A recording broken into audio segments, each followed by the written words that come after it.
Senhoras e senhores, meu Brasil varonil, nesse exato momento, é com muito respeito que nós vamos falar ao vivo com o presidente da República, Jair Messias Bolsonaro. Boa noite, presidente.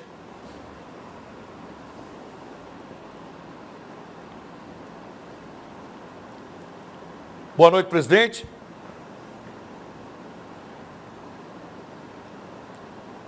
Tá lindo, vou ficar aqui, mas olha, entidade. Presidente. Presidente. Presidente. Presidente. Presidente.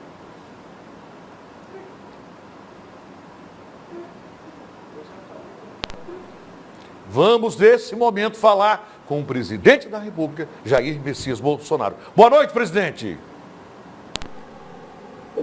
Boa noite, eu fiquei na satisfação falar contigo. Se der um volumezinho para mim aqui, vai ser sensacional. Eu não estou ouvindo o retorno do presidente.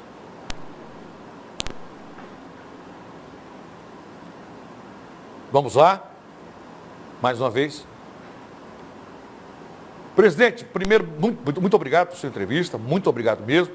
Eu não estou conseguindo ouvi-lo, Tecnicamente aqui a gente está tentando resolver. Um assunto que tem gerado muita polêmica é o isolamento social, né? E muita gente é favorável, inclusive algumas autoridades no mundo colocam isso como condicionamento no combate à Covid-19. Mas há também uma preocupação muito grande com relação à economia do país. O que o pessoal tem falado é que a saúde importa mais que a economia e que o senhor estaria mais preocupado com a economia do que com as vidas. Isso é verdade, presidente? Siqueira, não procede. Nós temos dois problemas pela frente do momento. É os malefícios do vírus e o malefício do desemprego. Você não pode tratar isoladamente essas duas questões. Um lado, o Ministério da Saúde está tratando, no meu entender, corretamente o assunto. Alguns acertos foram feitos agora no final de semana, no encontro com vários ministros. O da saúde. Você não pode impor esse isolamento, como alguns estados impuseram, de forma quase que eterna. As primeiras vítimas dessa forma de isolamento, que tem um limite para acabar, não pode durar muito tempo, foram exatamente os informais. É aquele cara que está na rua, está nos estádios de futebol, agora não está indo porque não tem o jogo de futebol, tudo bem, mas é o que está aí fazendo o seu bico. Com problemas de circulação de transporte coletivo, com proibição de qualquer tipo de atividade econômica para essas pessoas, o desespero começou a bater na porta deles. O que eles tinham de economia já se foi. O que se tinha na geladeira já se foi. Eu sabia que isso era uma realidade, fui pessoalmente, no último domingo agora, aqui em Brasília, em Ceilândia, Itaguatinga, e conversei com o povo na rua. Não houve nada preparado da minha parte para que houvesse gente na rua. Eles estavam lá. Alguns poucos estavam tentando sobreviver. E conversei com muita gente nesse sentido. Esse pessoal equivale a 38 milhões de pessoas no Brasil. E nós devemos nos preocupar com eles. Uma boa notícia. Hoje, o Senado aprovou, depois da Câmara, um abono de R$600 para exatamente esses informais. Eu acredito que dos 38 milhões, pelo menos 25 milhões de informais vão buscar os R$600 por 3 meses. Por 3 meses. Isso equivale, a uma despesa mensal, que é do contribuinte, de 15 bilhões de reais. Mas a questão do emprego é uma preocupação nossa. O que o povo mais pede para mim é voltar a trabalhar. Nós sabemos, esses dados estatísticos são do mundo todo, quem tem 40 anos para baixo, a letalidade é quase zero. Quem tem 10 anos para baixo é zero. De 10 a 40 é na ordem de 0,2%. É mais ou menos o seguinte, cada 500 que contrai o vírus, um pode realmente perder a sua vida. E esse um, geralmente, tem outros problemas de saúde. Então você não pode impor uma quarentena maior do que já está aí, porque esse pessoal vai ter dificuldade para sobreviver. E os R$600 do governo ajuda, mas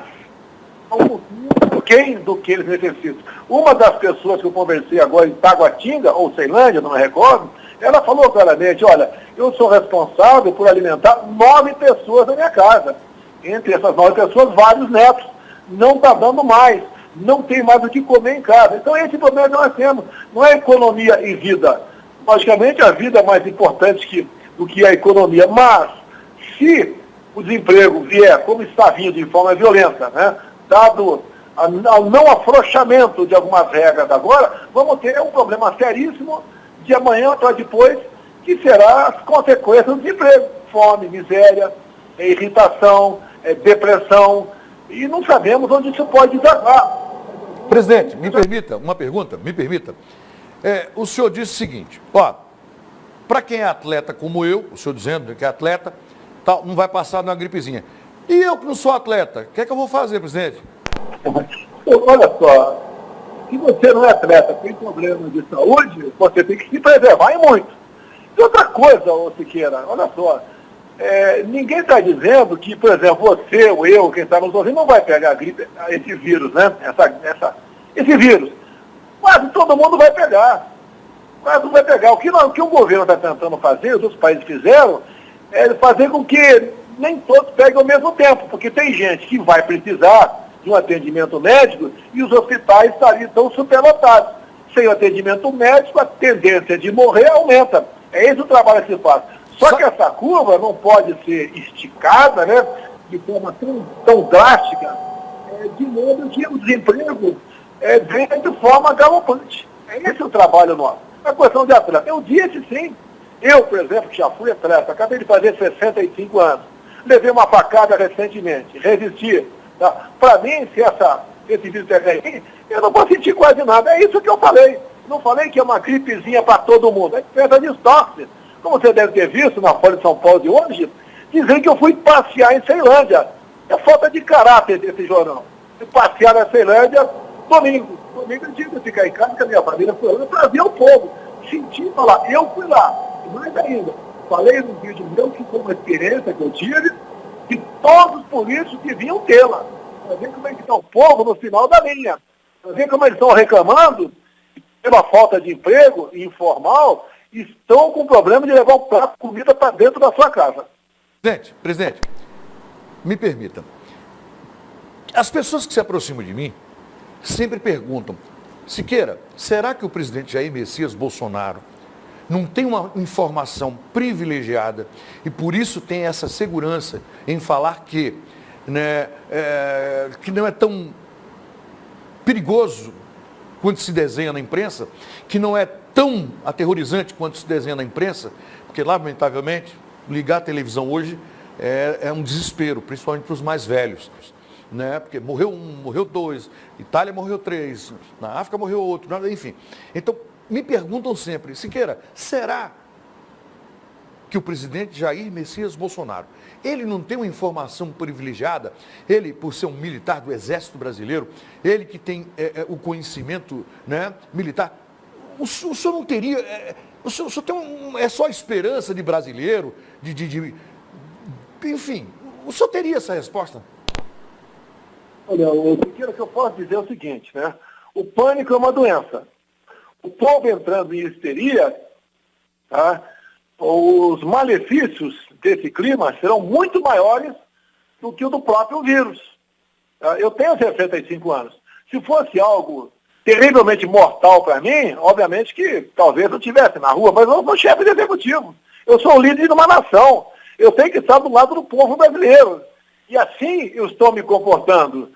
Tá? E eu quero dizer ao povo que esse vírus, né, pelo menos 60% da população vai contraí-lo. Logicamente, você tem que evitar que ele se instale em você. Mas você não tem que viver num clima de pânico, um clima de terror. Não sai de casa, álcool gel até para dar um beijinho na esposa, ou da esposa dar no marido. Você tem que tirar esse clima da sua cabeça. Fora disso, você não vive. Esse vírus, tá, ele causa malefício, sim, mas outros tivemos há pouco tempo, como o H1N1, a questão de 10 anos atrás, que foi muito mais terrível, né? Já sabe que foi muito mais terrível, e não trouxe esse pânico todo para nós. O ano passado, em torno de 800 pessoas morreu no Brasil desse vírus. Ninguém falou nada, tá? Nos preocupamos sim, tá? Agora, esse vírus chegou e vai passar. É enfrentar de cabeça erguida. É como um soldado no campo de batalha. Tem que enfrentar, tem que ganhar essa guerra. E dá para ganhar essa guerra. Agora, alguns morrerão? Sim, alguns morrerão. Lamentamos. Tá? Mas muitos outros morrerão de outras doenças também. Agora, não podemos viver nessa histeria, nesse clima de terror. Não podemos fazer nada. Temos que ficar em casa. Quem tem recursos pode ficar em casa. Agora, a maioria da população não tem como ficar em casa mais. Então tem que ser afrouxado alguma coisa, paulatinamente, para que o desemprego não aumente mais ainda no Brasil. E, repito, os danos causados pelo desemprego vai ser muito pior do que o próprio dano causado pelo vírus. Gente, essa é a minha pergunta. Na sua opinião, na sua visão, até quando os empresários vão resistir com essa quarentena? Não é questão do empresário apenas. Você pode ver, a rede hoteleira está demitindo. Tá certo? O turismo zerou. Foi o setor mais atingido. Ninguém vem para o Brasil fazer turismo e nem dentro do Brasil ninguém está fazendo turismo. Arrebentou. Então quem tinha pousada, pensão, demitiu no mínimo metade das pessoas. Em Brasília aqui, conversei com frentista no domingo. Tá? Não houve muita demissão junto aos frentistas aqui, porque o pessoal entrou de férias. Mas se a situação assim persistir após a volta dessas férias, teremos demissões. Em alguns postos teve demissão também. Em especial lá em Itaguatinga, conversei com vários frentistas naquela região. Agora, o Siqueira, temos que enfrentar, temos que decidir. Eu trato das duas questões simultaneamente. Eu trato da questão da doença, preservação da vida e preservação do emprego. E você sabe que o povo, passando necessidade grave e uma quantidade enorme da população, nós não podemos ter saque, invasão de supermercado. Que já começou, né? Que já começou. País, sem lei. Nós queremos evitar isso aí. O senhor tem enfrentado reações do Congresso, né? Mas como é que uniu o país todo na mesma direção num momento como esse, presidente? Eu não entendi a tua pergunta, Siqueira. O senhor está enfrentando muita reação do Congresso, enfim, né? Como é que faz nesse momento para unir todo mundo, para a gente arrumar uma solução, uma saída? Olha, alguns problemas que tem no Congresso não são de agora, desde quando eu assumi o governo. A mesma coisa a reação por parte de muitos governadores, não é de agora, é desde o início do ano passado. Tá? Hoje, por exemplo, o Congresso deu mais uma prova de que realmente não existe diferença, né? Que possa sobressair a necessidade da nação. O Senado aprovou o abono de R$600 para os informais. O Congresso, há 2 semanas, aprovou o estado de calamidade. Então, o Congresso tem a sua participação. Obviamente, é um Congresso dos sonhos, né? Nós, cada um tem o que falar sobre o Congresso. Mas o Congresso, nesse momento de crise, está fazendo a sua parte. Presidente, o que mais me perguntam também é sobre a soltura dos presos, inclusive de líderes de facções, de grupos criminosos que dominam as cadeias no Brasil, né? E tudo por causa do coronavírus. Eu queria a sua opinião. O que é que a gente vai fazer? Olha, a decisão não foi do governo federal, não foi do Ministério da Justiça, veio do Conselho Nacional de Justiça. Eu, depender de mim, não soltaria ninguém. Afinal de contas, eles estão muito mais protegidos dentro da cadeia, né? Porque nós proibimos as visitas íntimas, proibimos as visitas também nos presídios, de modo que eles estão bem protegidos lá dentro. Tem comida, não estão informais, né? Tem tudo para eles lá dentro. Eu não permitiria, porque quando sai, como a grande maioria também não tem emprego, não tem como entrar na informalidade, né? Porque não tem o que fazer, eles vão engrossar, no meu entender, aqueles que vão cometer delitos. Então, no meu entender, é uma decisão errada, equivocada por parte do CNJ. Presidente, já começa a aparecer algumas mortes por outras causas, né? Causa-mortes, e estão colocando na conta do coronavírus. Eu vou dar um exemplo do que aconteceu no final de semana em Pernambuco. Vamos conferir se procede. Um borracheiro consertando, trocando um pneu, estourou no rosto dele, a calota, enfim, o pneu, e no atestado de óbito dele colocaram como coronavírus. O senhor tem conhecimento disso? Se realmente estão botando na conta do vírus? Temos conhecimento desse fato específico, bem como de outros. Parece que há interesse por parte de alguns governadores em inflar o número dos óbitos vitimados do vírus, que daí daria mais respaldo para eles, talvez pedir mais recurso ao governo federal, para justificar as medidas que eles tomaram, né, para dizer, olha, se não tivesse tomado essa medida aqui no meu estado, a crise seria mais grave, mais gente teria morrido. Agora, nós sabemos que um óbito, né, não pode ser lavrado dessa maneira. Agora, por outro lado, você vê no atestado de óbito, nós vimos várias infidelidades. E a imprensa, ou o próprio governo, pega aquilo, finalmente. Tá? E entra como Covid-19. Isso não dá certo, fazer. Isso é uma prática que está sendo usada por política, mas para fazer politicagem e justificar as medidas equivocadas que alguns governadores ou prefeitos tiveram nessa região. O ministro Paulo Guedes, né, ele acredita, ele está muito confiante, graças a Deus que está, né, e precisamos ser confiantes, que o Brasil se recupera em menos de um ano. De um ano, depois dessa crise toda. O senhor também está confiante? Olha, conversei com ele hoje sobre essa questão. As medidas tomadas por ele, olha só, pode chegar, somando tudo, por volta de 800 bilhões de reais. Tá?